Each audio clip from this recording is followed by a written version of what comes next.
Jarecki and Dorian Rippel, and Emanuele will give a talk.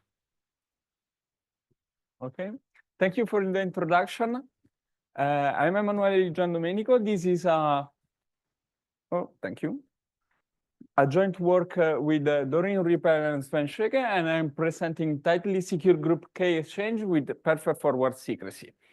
So first of all, let me make a little introduction of what is a group authenticated key exchange. And it's basically a generalization of a two-party key exchange protocol, and we move into a group setting. Then it allow us to produce a secure symmetric session key for a group communication. And why a gay key matters? Because basically it's essential for secure group communication over insecure networks. And this is basically the syntax that we use in our project. And let me explain briefly. So we have 6 algorithms. 2 of them are not represented, but are the setup and the key generation algorithm that are both probabilistic algorithms. And the setup allows us to have all the parameters settings. And then the key generation algorithm allow each party to have 2 long-term key, one public and one secret. Then, as you can see, we have other 3 probabilistic algorithms, and in the end, the derivation algorithm, a deterministic one. And each round, it's basically a broadcast to all the other peers represented in the set of calligraphic PI. So let me highlight some differences from an authenticated key exchange. First of all, as you can see, each party will use the same algorithms to reach to output the final session key. And moreover, they can use the same algorithm. So for example, begin at the same time. So they have not to wait the message from the previous partner. Then, which are the challenges in group authenticated key exchange? First of all, the quantum attacks, because most of these protocols are vulnerable due to reliance on classical security assumption. Then there are weak security models, and many protocols ignore the maximum exposure attacks. And then not tight security proof. And these, as you know probably, tight security proof allow a better parameter choices in real world settings. And basically, these are inefficient reductions that doesn't allow tight security proof. And we try to cover all these challenges. Then we based our protocol on the idea of Burmester-Desmet protocol. So let me explain briefly. We have P a prime number, a G a group an element, a generator of a group G, and the N be the number of parties. So first of all, each party select an ephemeral value xi and broadcast the value G to the xi module P to all the other parties. Then again, each party will compute a ciphertext in this way, using ki plus 1 over ki minus 1 to the power of xi module P, and it will broadcast to all the other parties. And in the end, the derivation of the key, of the session key, is computed in this way. So we have this computation, and basically it's G to the x1 to the power of x1 times x2 plus x2 times x3 until xn times x1. And this is basically the key exchange, but to cover also the authentication, the Burmester-Desmet protocol use a digital signature usually, and to make the protocol actively secure and not only passively secure. Then we change a bit the perspective on this protocol, and we look at that as in a ring structure. What I mean, basically, we look the parties in this way, where party P1 is adjacent to party P2 and party Pn, party P2 with party P3 and P1, and let's continue in this way. And with this structure, I will explain better later why we need it, but basically the communication goes between the adjacent parties. So we distinguish two phases. The first one, adjacent parties compute a common session key via two-party protocol, so via an authenticated exchange, and PI authenticates PI -1 and PI +1, sending KI, the ciphertext, and the digital signature. The shared key with the party PI +1 is computed in this way, KI +1 to the power of XI. And similarly, the shared key with the party PI -1 is computed as KI -1 to the power of XI. In the second phase, we distribute the derived keys to the other authenticated party.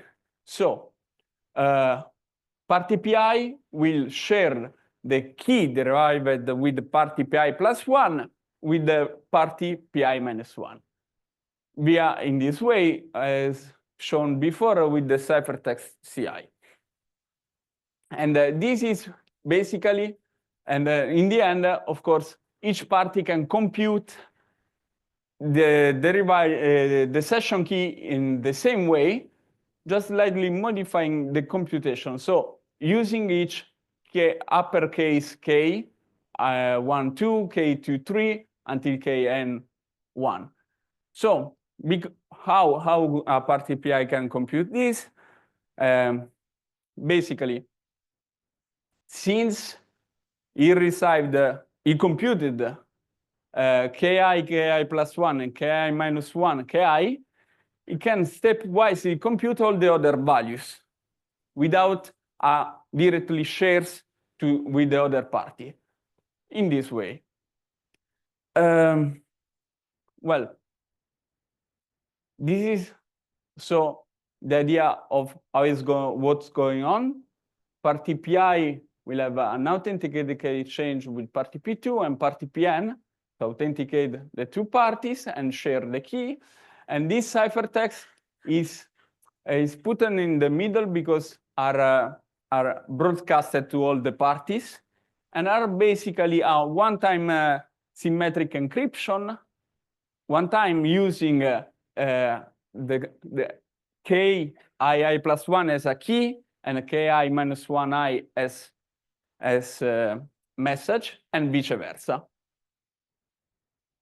Then we present our novel concept. So from this structure of ring, we notice that it's wasteful to use an authenticated exchange, but the party PI can authenticate only party PI -1, and of course, vice versa is not required anymore. One direction is enough. So what does this mean? We can use, instead of an authenticated exchange, we can use a unilateral authenticated exchange.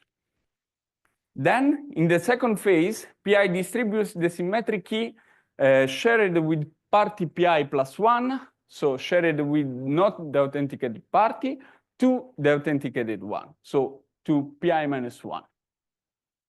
And then, in the end, we use a random oracle-based symmetric encryption system to share the ciphertext, computing in this way. So, like KI -1I will be the secret key, we'll use the hashed value, and XOR with the value KI +1.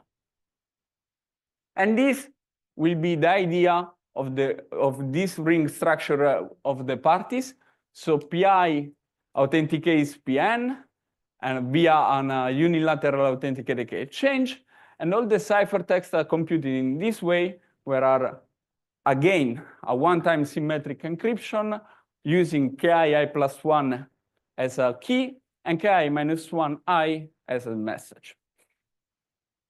So, other design choices. I want to underline again this one-way authentication which each party authenticates its predecessor, saving resources because we use a unilateral authentication instead of a normal authentication.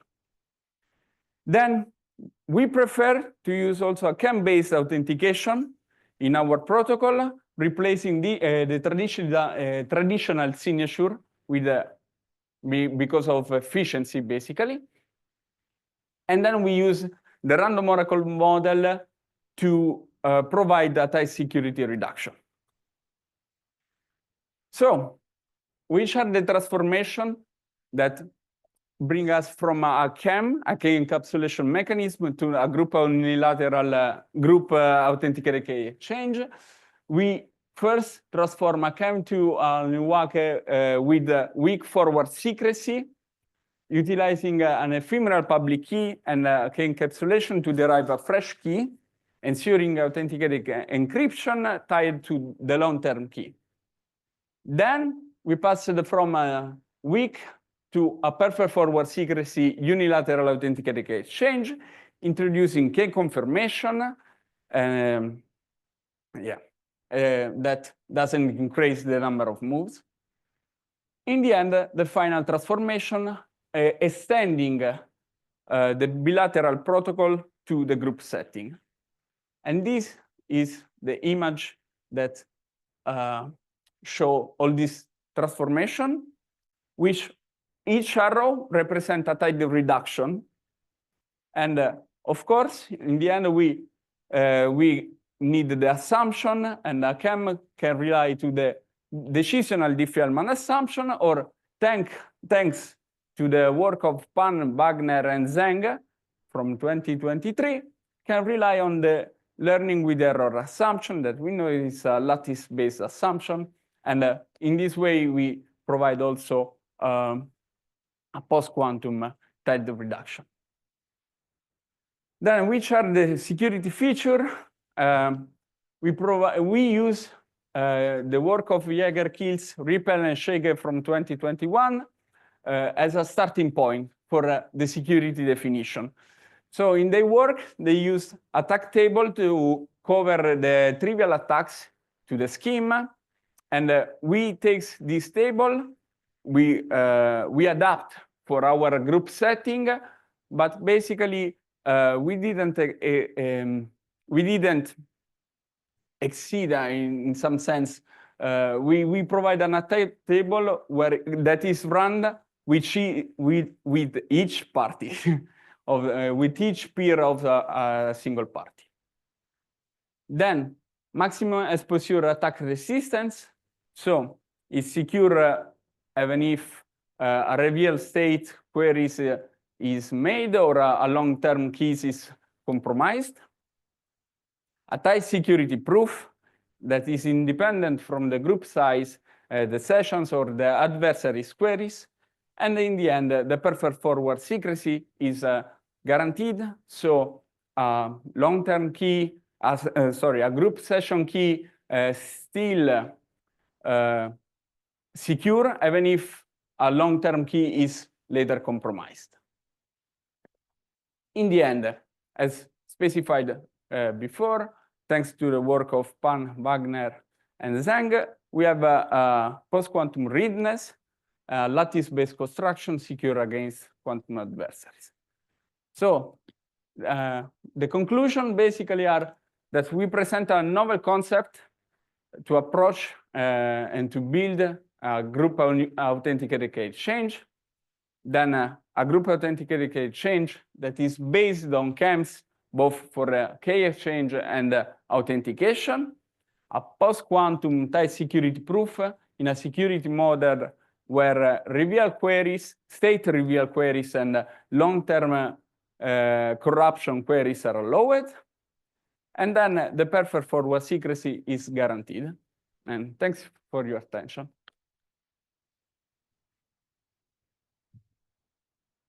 We have time for questions.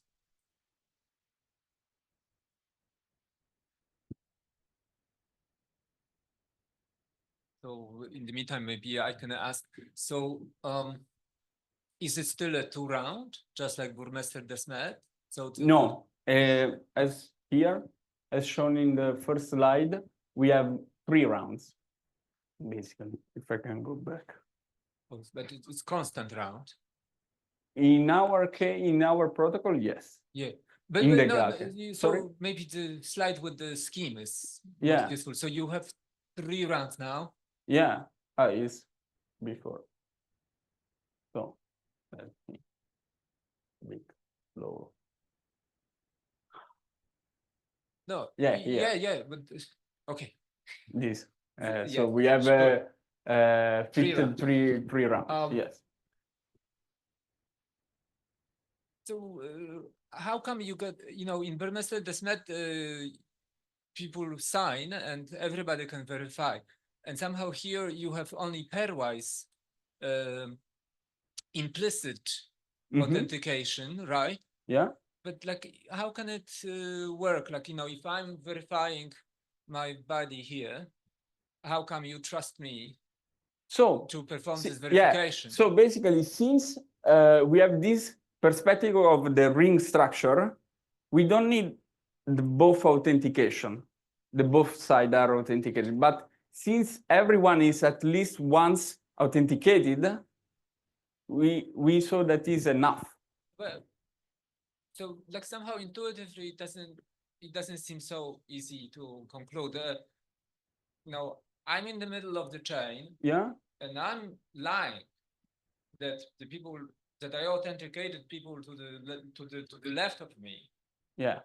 So how come when I say, oh, I authenticated them, but I didn't, and it goes on the ring? But yeah, but then the last party will know that. Oh. Because at least he lies on the authentication of the other. So he said I'm authenticated when he is not. Yeah. But then he will discover because of this ring structure.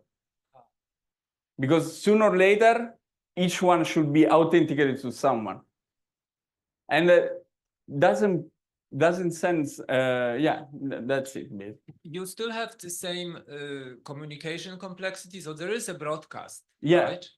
And everybody broadcasts the constant the ciphertext to everyone. To one ciphertext. Yeah. I mean, it's pre-round, of course. But this ciphertext looked asymmetrical. So how come it compounds? The Burmester Desmet was like k left divided by k right. So when you multiplied, they all cancelled. But here you have hash of k. We have hash, but then we use XOR in this way. So just XORing again the value that you had. Because So the final key is an XOR of all the hashes and all the keys? No, it's same. Yeah, it's a bit complicated. It's not shown here for the protocol instead, because it's a bit complicated to explain now. But basically, it's this chain of XORing, and no.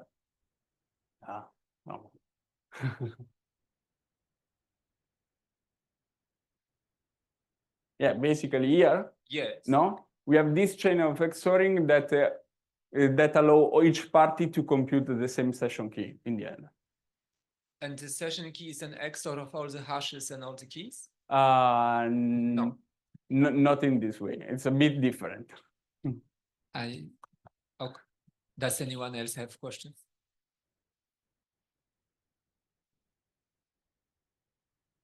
Very surprising and very cool. Thank you. Thank you so much.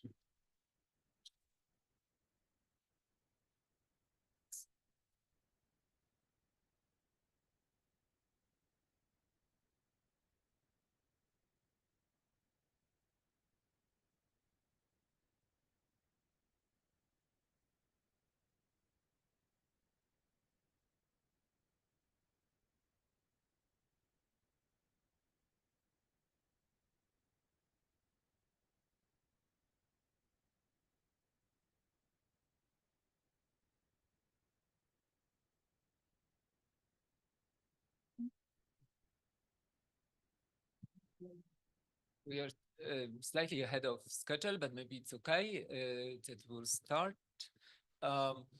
So the next paper is count corruptions, not users. Improved tightness for signatures, encryption, and authenticated key exchange. The authors are Michiel Bellare, Doreen Rippel, Stefano Tesaro, Izhao Zhang, and Doreen will give a talk. Thanks for the introduction. Yes, so I'm presenting joint work with Michiel, Stefano, and Yizhao. And I want to convince you today why we should count corruptions and not users in any kind of setting where it has not been considered before, namely signatures, encryption, or key exchange. So to give a little bit of motivation, so when we come up with security models for advanced primitives that are actually used in the real world, we always want to model strong attackers which can adaptively corrupt the parties. Most prominent examples are, for example, key exchange or the real world protocol TLS or messaging. And typically the model looks like this. So we look at multi-user security with corruptions, which I will call MUC. And we have end users in the setting, and then we allow the adversary to adaptively corrupt n-1 of them, or maybe also n-1 sessions or something like this. But now the question is whether this really models the real world. So yes, corruptions happen, and we want to give the attacker the possibility to adaptively decide that. But in practice, the number is likely expected to be smaller than that. So there's a few reasons for that. For example, if you think about the blockchain world, users have the incentive to protect their money. So losing the secret key will come at a high risk. And also we use secure hardware modules to store secret keys. And we use threshold cryptography to actually make compromise much harder. So somehow it's really hard to find good statistics on that. So the example we give is the Microsoft Storm attack. I don't know how many have heard about that. But in that case, a single signing key, like a consumer signing key, was compromised. And that allowed the attacker to access accounts of about 500 individuals in like enterprise accounts. While this may sound like a huge number compared to all the users that use Microsoft Exchange, it may still be very small.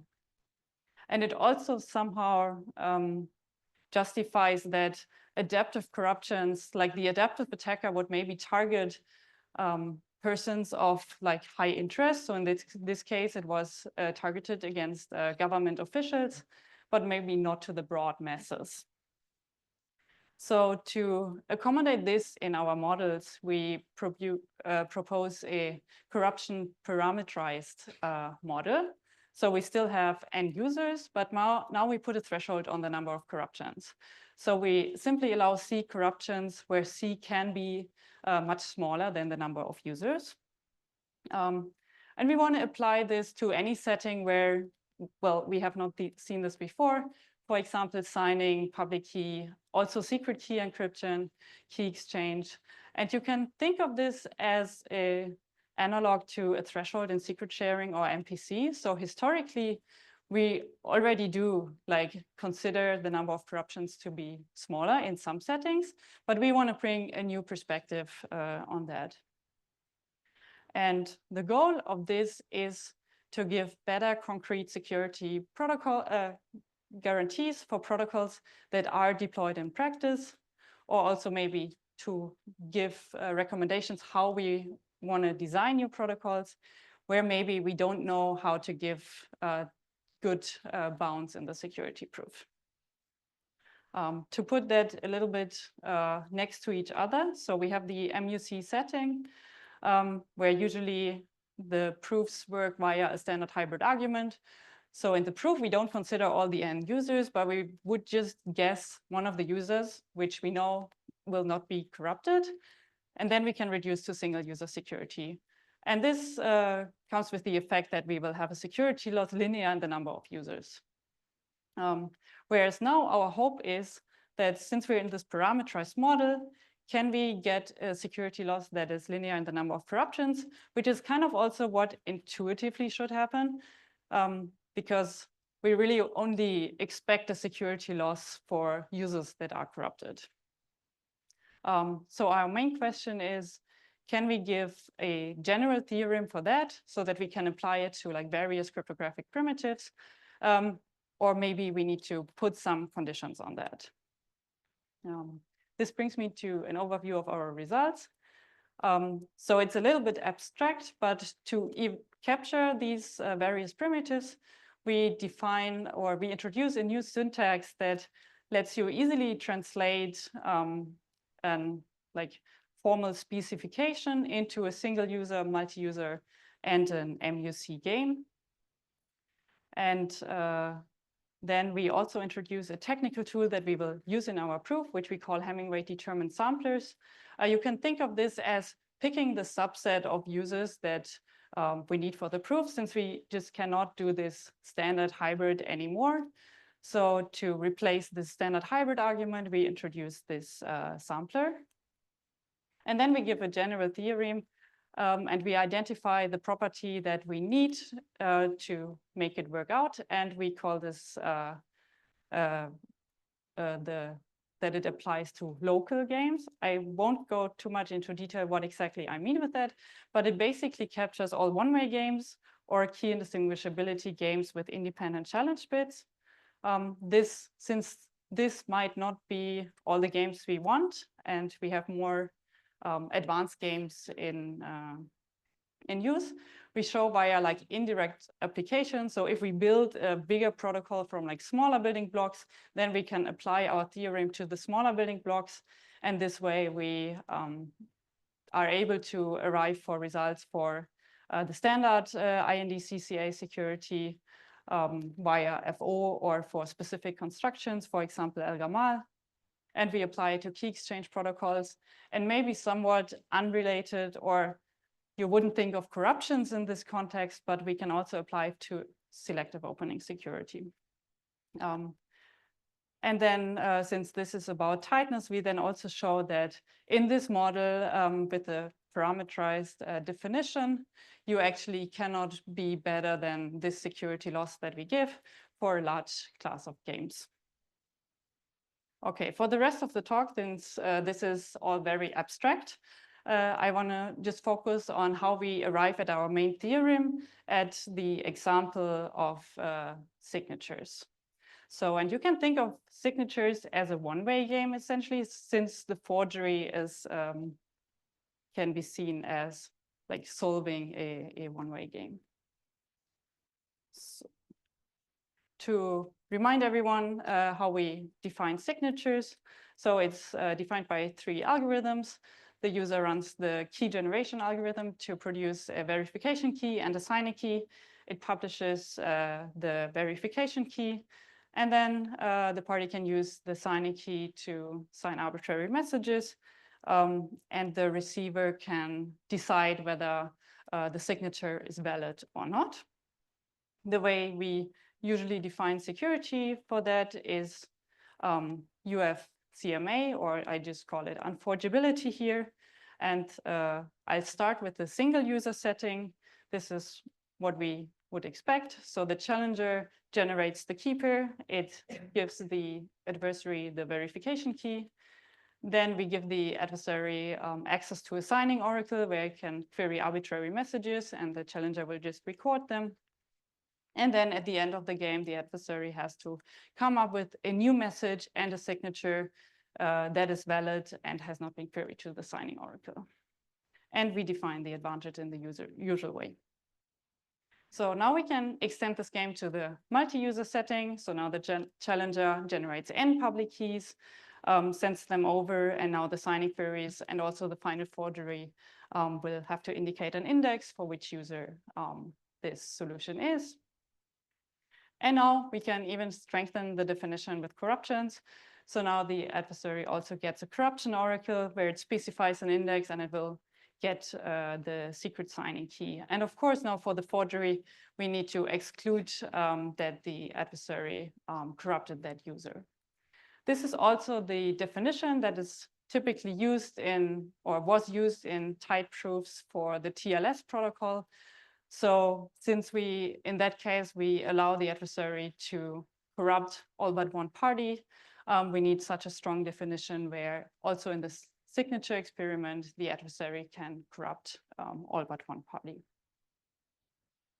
Okay, I want to briefly go into how, known relations between like single user, multi-user, and the multi-user with corruption setting. And we distinguish 3 types of schemes for that. So it's widely known via the standard hybrid that I mentioned at the very beginning that we can reduce the multi-user security to single user security by losing a factor linear in the number of users.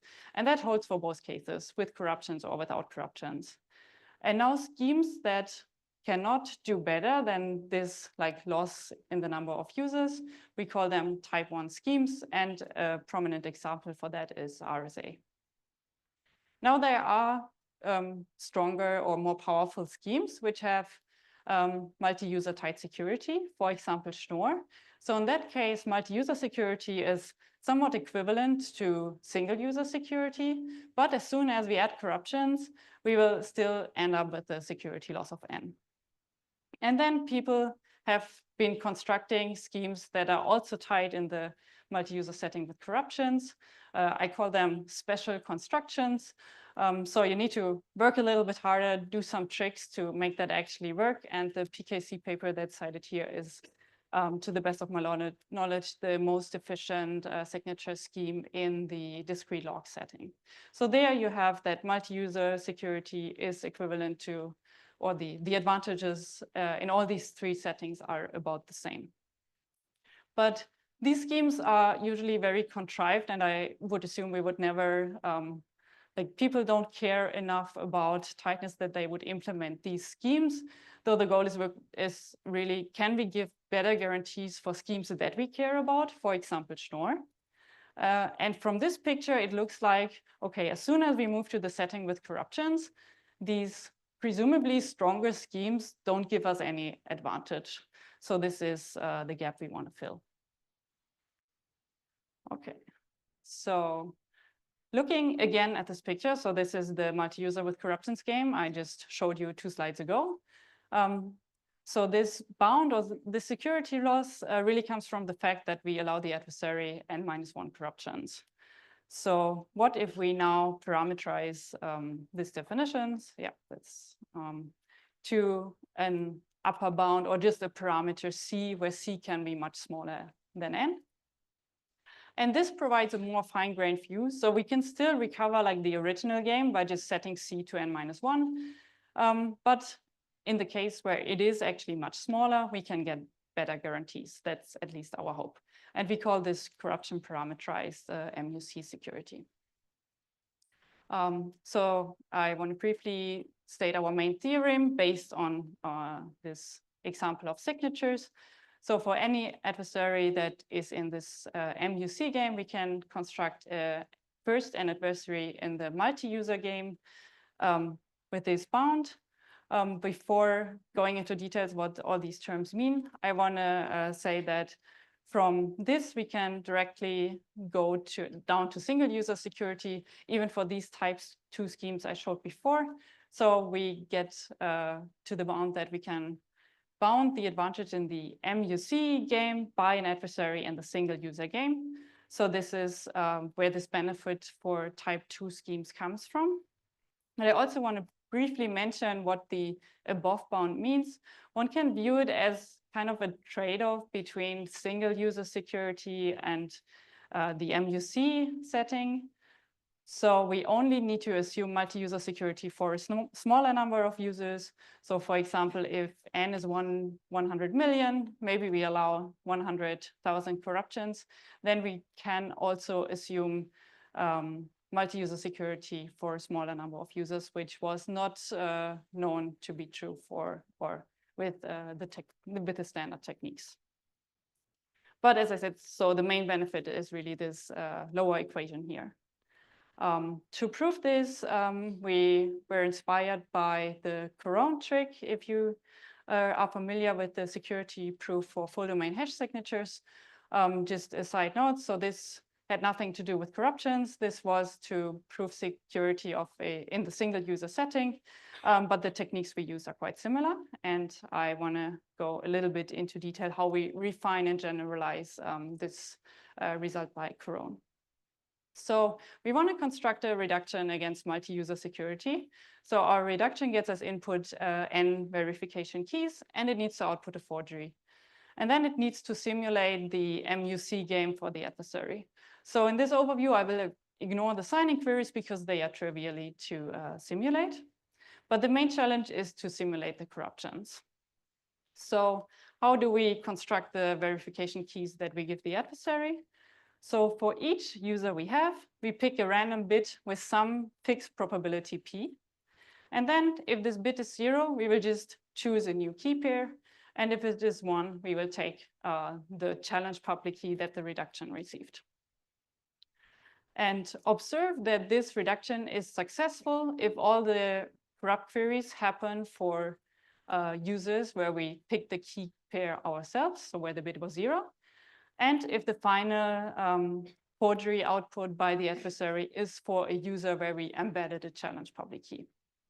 So by a little bit of analysis, we can then conclude that we can reduce that we can bound the MUC advantage by the multi-user advantage with this E term, which is like the Euler's number, and basically a linear factor in the number of corruptions. So I won't go into detail how we derive at this bound, but this is essentially picking the optimal P to maximize this equation. So the first observation we make is that since we essentially skip a few of the public keys, we don't really need n of them. So why not just reduce to a weaker assumption where we only get m verification keys where m is smaller than n? And instead of mapping the indices 1 to 1, we just always use the next one. Observe that this approach may fail, or it's a little bit harder to analyze since now we depend on P and M. So if we run out of verification keys, then the reduction will have to abort. And this makes it a little bit annoying to analyze. So why not just change the way we pick which user where we embed the challenges? So a simple way is just to pick a bit string of length n with Hamming weight m. So now we have exactly m once, so we can embed as many keys as we have. So the only question remains, what is the optimal m to make this work or to maximize the success probability, which means that we minimize the security loss. And we capture this and also the bit flipping approach by our abstraction of Hamming weight determined samplers. So we define what it means that they are successful, or in case of the bit flipping or Cron trick, we had this like small error probability. And then we can actually show that picking or sampling the users like this is the optimal way to do this, because this has clearly like 0 error probability, and we can maximize the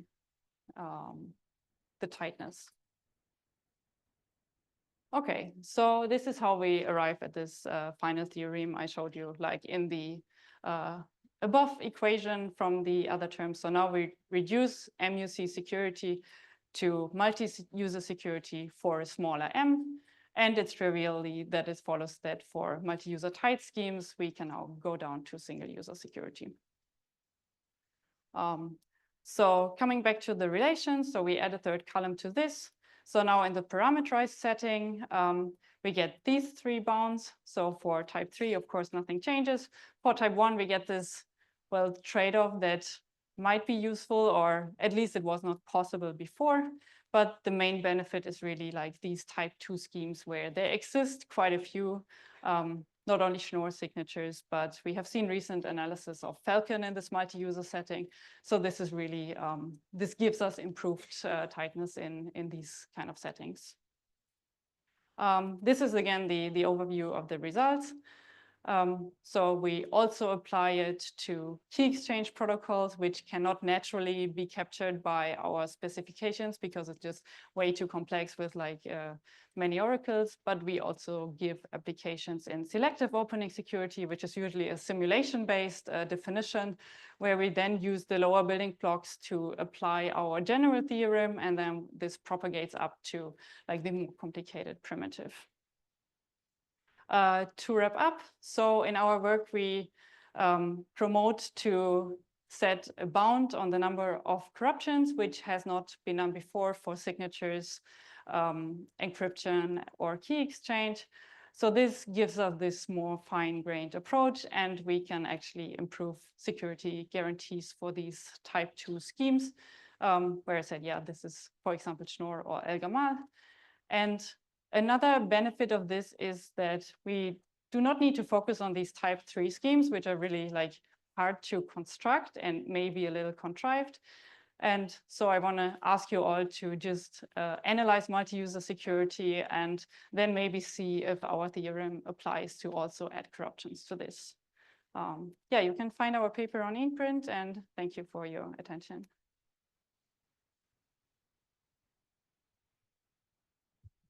Thank you so much. We have little time for questions.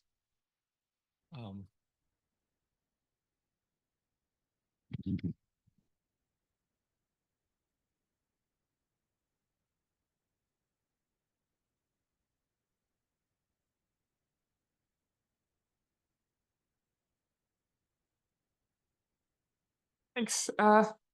So you emphasize corruptions, and in the signature setting, it seems like corrupting is equivalent to corrupting a user, not corruptions aren't a separate entity. But in other situations, like sessions, corruptions are very different from corrupting individual users, because a session might not corrupt a user. Is that a correct? Am I understanding this correctly? Can you say that again? Sorry. So corrupting users isn't always corruptions, right? So corruptions can mean a different thing. Is that correct? Yes, yes. So in signatures, it's corruptions. In other cases, it might be reveal of randomness or something. That's in selective opening security. We can also recover the full domain hash result of Cron, for example, where corruptions are signing queries. So, yeah. Gotcha. Thank you.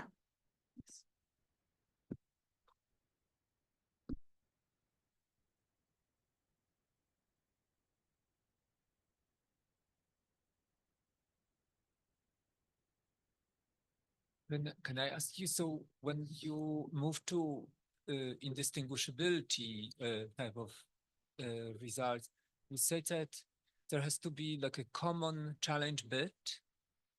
Yeah, that's where this locality comes in. I didn't focus on that. So where you get it trivially is that if you have independent challenge bit, then we would consider it local and then you can apply it. But this may not be the definition, right? You mean you cannot apply when we didn't manage to. Maybe you can. This was just like the condition we identified. So is this a natural definition? So I wasn't, you know, you usually think of a single yes. player notion, and I never thought of defining int CCA or even int in a, I mean, no, not never, but like in a multi.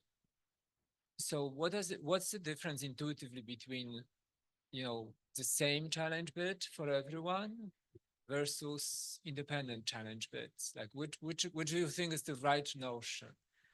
So for composition, the right notion should definitely be the single challenge bit. So this multi-challenge bit notion has mostly been considered in the context of authenticated encryption, so symmetric key crypto. So this is just where it came up. And then there's a whole paper of defining relations for PKE schemes as well. And I'm not sure, but for composition, it doesn't help, right? That's also why we wanted to like focus on these indirect applications where you usually like have some workarounds, right? Like a random oracle model to arrive at these like more usual settings. Yes. And you said that your constructions are tight, like that you cannot beat this. Tighter, yes. Tight. Oh, yeah. No, but you said at some point that this is the best. So you have some proof that you cannot beat this C constants? There are conditions to that, yes. For Schnorr signatures, for example, this is the case because there the secret key uniquely determines the public key. And then these MUC tight schemes, they avoid this somehow. So it only applies to schemes which have this unique relation. But most of the practical schemes have that. That's why.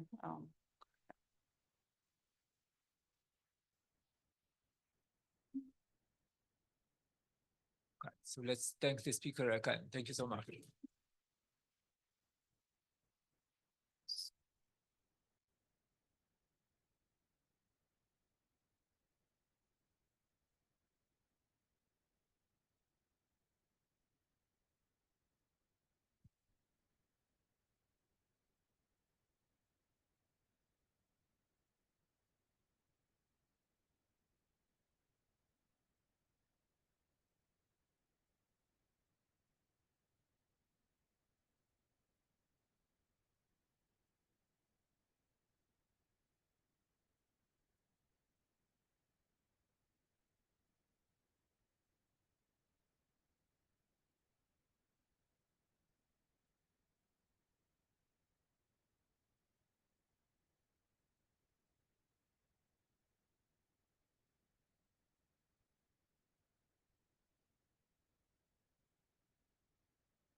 Oh, so are we connected to the speaker? The next speaker is online. Yeah. Can you hear my voice? We Hello? have his slides or her, and whether we are connected to the speaker. Yeah, hello. Can you hear my voice? Yes. Yeah? Can you Yes. see my screen? I'm sharing. Yeah. Now we do. Okay, so Okay. let me introduce the speaker. This is the next paper of the session is anamorphic authenticated key exchange, double key distribution under surveillance. And this is a paper by, sorry if I mispronounce your names, Weihao Wang, Shuai Han, and Shengli Liu. And Weihao will deliver the talk. Okay. Thanks for the introduction. So, good afternoon. My name is Weihao Wang, and it's my great honor to share my paper. And this is a joint work with Shuai Han and Shengli Liu. So, in this paper, we present a new anamorphic primitive called anamorphic authenticated key exchange. So, first of all, we make a quick recap about anamorphic cryptography. So anamorphic cryptography is designed to resist an adversary with some special power. And this kind of adversary only exists in some coercive environment. And the first primitive of anamorphic cryptography is called anamorphic encryption, which is AME for short. It aims to transmit a covert message M star by the ciphertext C from Alice to Bob. And the adversary may have two kinds of special power. So if an adversary can force Bob to surrender his secret key, we name this kind of anamorphic encryption by receiver AME. And if adversary can force Alice to send some designated message, we call it by sender AME. Now we only focus on receiver AME. So the adversary owning the secret key of Bob can always decrypt ciphertext from Alice. So a possible way to transmit the covert message M star is to share something at once. And this pre-shared thing is called DK, the double key.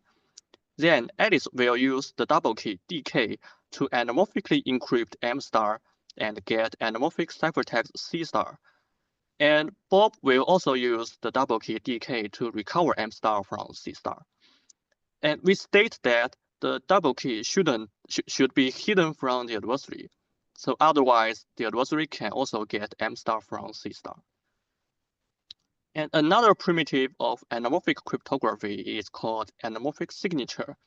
It still aims to transmit some covert message M star in coercive environment, but through the signature sigma. This time, the adversary has the special power to know the signing key of the signer, Alice.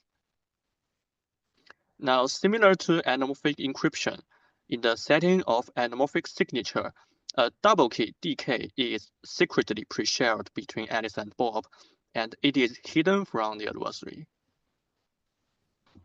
Now, by taking an overview of anamorphic cryptography, we find that the double key is the security guarantee of both receiver AME and anamorphic signature, and it cannot be known by the adversary. So now a core problem is how can we distribute the double key under coercion or under surveillance in a safe manner? And up to now, there are a few related works. In VH04 and HBRV19, they tried to embed some pieces of key exchange transcript into the ciphertext of PKE in order to transmit a covert key against the adversary only the secret keys. However, their methods suffer from low efficiency and are fear of transmission disordering and active attack. Meanwhile, we hope that the transmission of the double key is achieved by using key exchange protocol instead of PKE, and it is reasonable to consider authenticated key exchange under a coercive condition. So we propose our method, anamorphic authenticated key exchange. It can share not only a session key, but also a covert double key under coercion. And we make a generic construction achieving high efficiency, robustness, and tolerance of active attack. Next, we will give an introduction of anamorphic authenticated key exchange, which is AMAKE for short. First, we present the syntax of AMAKE with a comparison of normal AKE. So for a two-pass normal AKE, the syntax contains 4 algorithms, which are gen, init, derive R, and derive I. And the process of a normal AKE is marked by dotted box in this graph. In the setup phase, each party invokes gen to generate its long-term key pair, PKSK, and every 2 parties can derive their session keys in execution phase. As for AMAKE, it contains not only the algorithms of a normal AKE, but also their corresponding anamorphic version, which are AGen, AInit, ADeriveR, and ADeriveI, as shown in the gray box in this graph. So in this way, AMAKE contains 8 algorithms in total, where 4 of them are called normal algorithms, and the other 4 algorithms with a prefix small a are called anamorphic algorithms. Next, we make some comparisons one by one. So as for AGen and gen, AGen will additionally generate an extra auxiliary message called aux, and aux is kept secretly by each party during execution phase. As for AInit and init, AInit will take aux as additional input and outputs an extra secret message aux prime. Notice that aux prime is secretly kept by PI during this session. As for ADeriveR and deriveR, ADeriveR will still take aux as an additional input, but this time ADeriveR will generate not only a session key KR, but also the secret double key DKR. Finally, for ADeriveI and deriveI, ADeriveI will additionally output its double key DKI. Now, notice that the initiator PI and the responder PR may invoke different kinds of algorithms. It means that AMAKE may work on different modes depending on whether PI or PR invoke normal algorithms or anamorphic algorithms. The first working mode of AMAKE is normal mode, where both PI and PR invoke normal algorithms in execution phase. Then AMAKE degenerates to a normal AK scheme. The correctness requirement of normal mode is obvious. It requires that the session key KI should be equal to KR, but unequal to abort, just as the correctness requirement of a normal AKE. We state that anamorphic key pairs can be used for a normal execution as well. So the party invoking normal algorithms in execution phase can invoke either kinds of key generation algorithms in the setup phase. The second mode of AMAKE is called anamorphic mode, where both PI and PR invoke anamorphic algorithms. The correctness of this mode requires not only the equality of session keys, but also the equality of double keys. It shows the basic functionality of AMAKE. Another mode of AMAKE is called half mode, where one invokes normal algorithms, but the other invokes anamorphic algorithms. So there are two cases. In case 1, PI invokes anamorphic ones, where PR invokes normal ones. The correctness requirement is the same as before, but we notice that only PI derives its double key DKI in this case, and this double key shouldn't be valid because PR doesn't have a double key at all. So therefore, we especially define robustness for the half mode of AMAKE. In case 1, where initiator PI derives its double key only. And this kind of robustness is called initiator robustness. It requires that in case 1 in half mode, DKI should be set to abort. And accordingly, we define responder robustness for another case of half mode, where PI invokes normal algorithms and PR invokes anamorphic algorithms. In case 2, only PR derives its double key, so the responder robustness requires that DKR should be set to abort. Now let's consider the security of AMAKE. Just as other primitives of anamorphic cryptography, AMAKE is designed to resist the adversary in coercive environment. So the adversary may force the parties to surrender their long-term secret keys. Moreover, to check that each session is conducted in a normal sense, the adversary may force the initiator to surrender its internal state and the session keys of both initiator and responder, so that the adversary can invoke derive I itself to check whether the initiator PI is able to derive the same session key as the responder PR. But however, when the parties are communicating by AMAKE, it should seem like a normal AKE in the perspective of adversary. So what cannot be known by the adversary? We define two kinds of security notions that are sufficient to guarantee the security of AMAKE. The first one is called INDWM security, which is indistinguishability of working modes. It requires that the adversary cannot distinguish the working modes of AMAKE, even if it can designate AMAKE to work on normal mode, anamorphic mode, or half mode arbitrarily. The second security notion is called PRDK security, which is surrenderness of the double key. It requires that the double key generated in each anamorphic session seems like a random stream in the perspective of adversary. The adversary will have a chance to test the double key of one side of one session, and the challenger provides either the true double key or a random stream. It requires that the adversary gets no information about the double key. And we state that active attack is allowed in our security models. It implies that the adversary can change the transcript of each session to its option. Next, we introduce a special sort of AMAKE called plain AMAKE. When designing AMAKE schemes, sometimes we meet the problem that we cannot find a trapdoor for the secret key, then the auxiliary message cannot be generated. We name this kind of AMAKE by plain AMAKE. More concretely, in plain AMAKE, the anamorphic key pair is generated before the auxiliary message aux. The consequence is that, in fact, no effective aux is generated.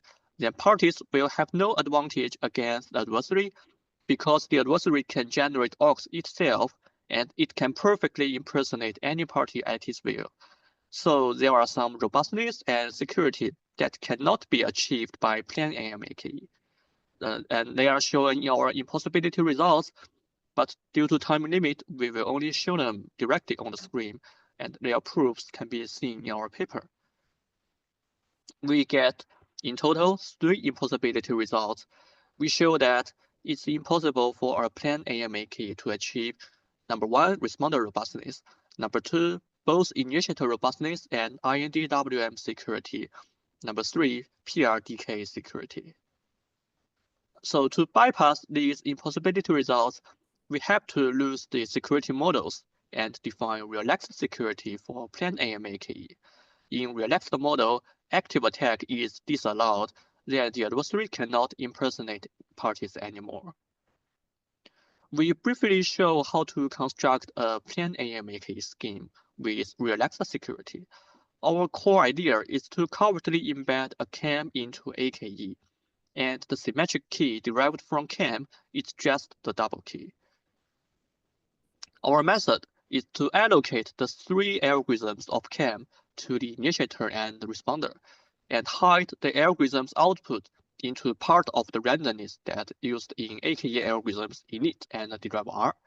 So we require that part of the randomness used in init and derive R can be recovered. To achieve security, we require that CAM should be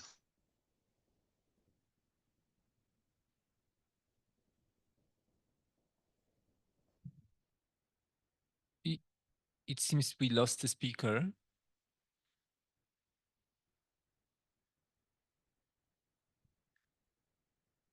Can you check if the connection has been lost? Oh, sorry. Oh, Can you hear my voice now? yes, we can, but Yeah. at some point it stopped on the previous slide. Oh, sorry. Maybe I don't have a stable connection. Sorry. It sounds Okay, good. so but I continue. Maybe could you come back to the prior slide? Somehow in the middle of it, you stopped. Okay, maybe this. The next. This one. Yes. Yeah. Okay. So I introduce our generic construction of the plain AMAKE, and our method is to allocate the 3 algorithms of CAM to the initiator and responder, and hide the algorithm's outputs into part of the randomness used in AKE algorithms init and derive R. So we require that part of the randomness used in init and derive R can be recovered. To achieve security, we require that CAM should be fully pseudo-random, so that everything generated by CAM is indistinguishable to true randomness for an observing adversary. So finally, we present the generic construction of AMAKE, achieving strong security and full robustness. Well, in the same manner, we first show our main idea. Roughly speaking, AMAKE is achieved in 2 steps. Step 1, the 2 parties will extract an identical secret S before communication starts. Step 2, they use S as a PRF seed to derive their double keys. And in fact, the input value of PRF is the transcript of the session. So to make the construction practical, we require new properties for the underlying AKE, where Gen should have secret extractability, init and derive R should have 3 separability. As for the secret extractability of Gen, there are 3 requirements in total. First, there should exist an algorithm SimGen which is similar to Gen, but outputs an additional master secret key MSK, serving as the trapdoor of the secret key SK. Second, for every 2 parties invoking SimGen, one can always use its master secret key MSK and the other's public key PK to extract a secret S. And the other party can extract the same secret S in the same way. Third, the extracted secret S should be pseudo-random to an adversary, even in the presence of the secret keys. So in this way, AGen is just set to SimGen, and the auxiliary message aux is set to MSK. After the session of AMAKE is completed, both the initiator and the responder can derive their double keys, just as shown in the graph. The correctness can be easily checked because DKI and DKR is calculated in the same way. Next, we consider the way to achieve robustness for our AMAKE scheme. It is achieved by requiring that init and derive R algorithms have 3 separability, which means that they can be divided into 3 sub-algorithms. First, we concentrate on how to achieve responder robustness, which is achieved by requiring init to be cut into 3 sub-algorithms, fi1, fi2, and init bar, and they are shown in the graph. The original message I that's generated by init is divided into 3 parts, where each part is the output of a sub-algorithm. The key point is that for the first 2 sub-algorithms, fi1 and fi2, they take only a randomness d as their unique input. Now, to achieve responder robustness, in a init algorithm, we set the randomness di2 that used in the second sub-algorithm fi2 to be a PRF value, where S is the PRF seed, and message I1 is the input value. In this way, the responder may calculate this PRF value and take it as the input of fi2 and check whether the output equals to message I2. If the initiator invokes a init, then di2 is set to be the PRF value, so the equality check will definitely pass. However, if the initiator invokes normal init, then it means that di2 is a true randomness, so it is hard to be equal to a fixed PRF value. Moreover, we require fi2 to be entropy preserving, where different inputs always lead to different outputs. Based on the formal analysis, the input of fi2 is hard to be equal. Now, if fi2 is entropy preserving, then the output of fi2 is also hard to be equal, which ensures that the responder can successfully determine the kind of algorithm used by the initiator. The initiator robustness is achieved in an almost symmetric way, where we require the 3 separability for derive R algorithm. Similarly, in a derive R, we also set the randomness used in the second sub-algorithm fr2 to be a PRF value, and fr2 should be entropy preserving as well. So here comes to the security. First, we consider INDWM security. We prove it by comparing normal algorithms and the corresponding anamorphic algorithms one by one. For gen and agen, remember that we have required gen to be secret extractable. So there exists simgen to be approximately equivalent to gen. But agen is just set to simgen. So of course, agen and gen are indistinguishable. Next, we compare init and a init. The only difference lies in the randomness used in the second sub-algorithm fi2, where init uses true randomness di2, and a init uses a PRF value. So we only need to prove that the PRF value is close to a true randomness. First, we state that the adversary has no idea of the PRF seed S, so the pseudorandom function PRF is close to a true random function TRF.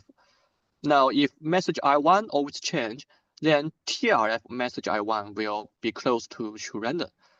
Notice that message I1 is calculated by fi1 di1, where di1 is a true randomness. If fi1 is entropy preserving, then message I1 will always change. As a result, a init is indistinguishable to init. Next, we compare derive R and a derive R. Similarly, difference happens to the input of the second sub-algorithm fr2. By a similar analysis, the PRF value is almost close to a true randomness, even if fr1 is entropy preserving. This is true even if active attack happens, because the active attack can only change the input value of derive R, which will be targeted on message I1, but the adversary cannot change the value of message R1. Now message R1 equals to fr1 dr1, and dr1 is a true randomness chosen by the responder itself, so message R1 always changes, and the TRF result is close to true random. Finally, a derive I is the same as normal derive I, so we complete the proof of strong INDWM security for our AMAK construction. Now consider the PRDK security. The double key is calculated by PR function with the PRF seed S. by a similar analysis, we find that the double key is close to true random, even if the adversary can conduct active attack, because the adversary implementing active attack can only control one side of each session, but the other side always generates its true randomness and results in different transcript according to the separability requirement. So the strong PRDK security is guaranteed in our AMAK scheme. And finally, we give a brief method to instantiate our AMAK scheme. The underlying AKE with special requirements is instantiated by popular SIG plus CAM paradigm or 3CAM paradigm. And we take SIG plus CAM paradigm as an example. To instantiate the secret extractability of ake.gen, we convert it into the requirement of sig.gen. We will use the technique of bilinear pairing, where SKSig is set to G2 to power x, and PKSig is set to EG1G2 to power x. In this way, we can find a trapdoor x for the secret key SKSig, and set x to be the auxiliary message aux used for AMAKE. The secret S is computed by EG1G2 to power XY, which is pseudorandom due to DDH assumption. This pair of keys can construct a signature scheme achieving EUF CMA security, which is similar to the proof of Schnorr signature scheme, but lifted to the bilinear group. And here comes to the final page, and our contributions are listed on the screen. And this is the end of this talk. Thanks for your attention.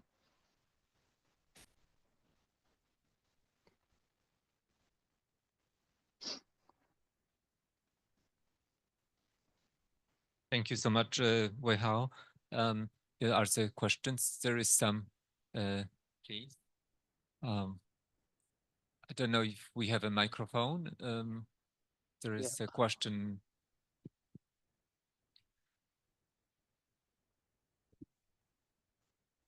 That's a great presentation, Wang. I have a question. In this work, you are trying to solve the problem of double key distribution, right?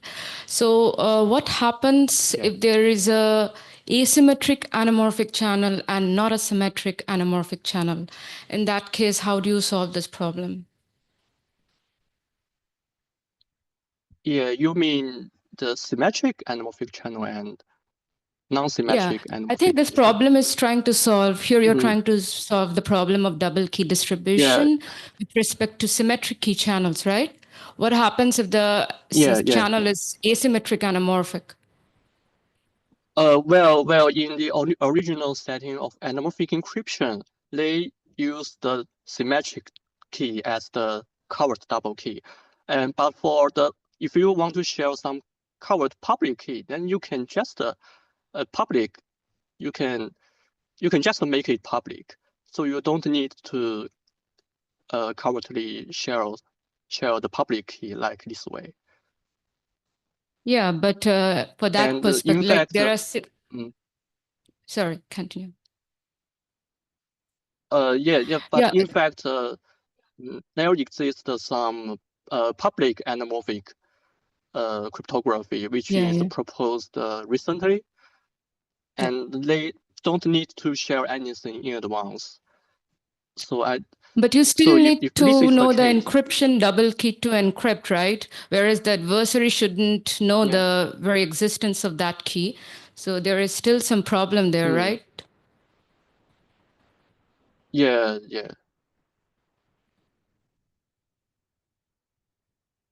And one more question, because the adversary should be oblivious to the very existence of some covert channels or anything whatsoever related to that, why should the adversary allow implementing an AKE where you are trying to do some sort of anamorphic equivalent of AKE? But why should the adversary allow AKE in that paradigm? Anyway, that's my question. Yeah, you mean that if the adversary knows the scheme, then it may prohibit this kind of scheme? Yeah, I'm trying to say that generally the don't know adversary you're talking about is a dictator, right? So the dictator should be oblivious to the very existence of anything of this sort. So why should the dictator, generally it's running on top of some public key encryption scheme. So why should it allow any sort of AKE to be implemented in its reign? Like, so up to now, we haven't figured out how to construct an AMAK, how to construct AMAK scheme from existing schemes. And the adversary, if adversary knows that you are conducting AMAK instead of AKE, then it can definitely prohibit this kind of scheme. And this is maybe a general problem in anamorphic cryptography, because in anamorphic encryption schemes, if adversary knows the scheme, then it can prohibit this kind of anamorphic encryption scheme as well. So, thank you. So I think it is not the problem of this paper, but the problem of anamorphism, maybe.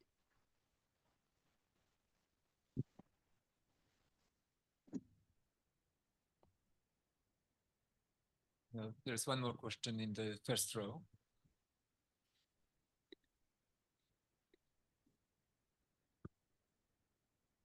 Yeah, thanks. And it's a great presentation.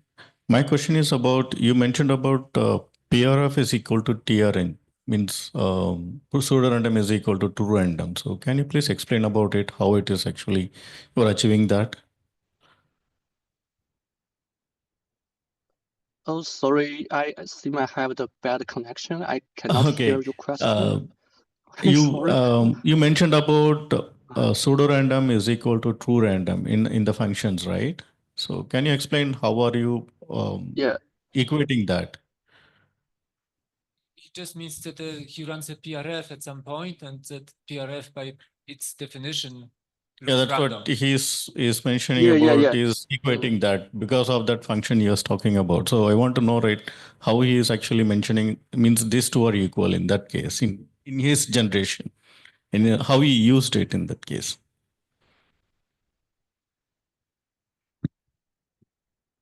As the proof, maybe because in the first of all, we have required that the gem algorithms of AKE should have secret extractability. So it has guaranteed that the extracted secret S is pseudo-random to the adversary, even in the presence of the secret keys. So in our later proof, the PRF seed is unknown to the adversary, so it may be transformed to a TRF, a true random function. And if the input of the TRF always change, then it should be equal to true random. And in fact, we have proved that the input of the TRF function will always change. So the output of TRF is close to true random. And I don't know whether this is your question. Yes. Okay. Let's thank all the speaker and all the speakers of this session. And I invite you to a coffee break.